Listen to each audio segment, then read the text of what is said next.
We now take it for granted when we see lions walking through water, but really it is completely unique. And these lions started to utilize the water to ambush the buffalo. There's a nice ramp up here, going from normal speed into fast speed to try and get that sense of speed across. We had this long scene in the film at some point, all about how Madita was having a tough time of it, and she was struggling for hours, for days, for months to try and feed herself off the calves of the herd.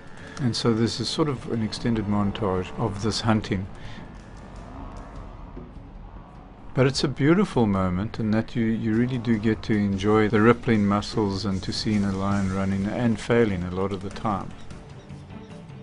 But really her journey was that she focused on these young animals and brought them down, and slowly built up her strategies and her tactics to try and eventually kill big buffalo.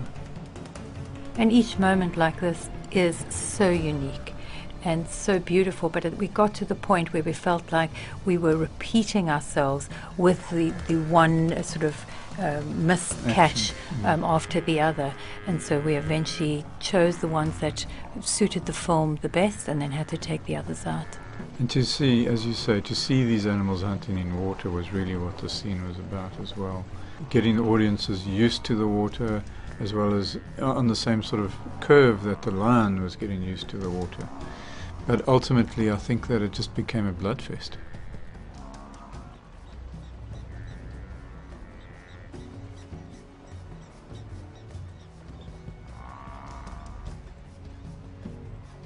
This was quite interesting, where you see that this little calf, with its intense will to survive and courage, actually stops and confronts this lioness, hoping that just by confronting it's going to move the lioness away, scare the lioness off. But of course it is inevitable at that early age. Again, real blood blowing out the one side of the frame there. And it's so interesting because I think that in the pre-screenings that we had of this, people were anticipating fake blood, and so the real blood is even more horrifying.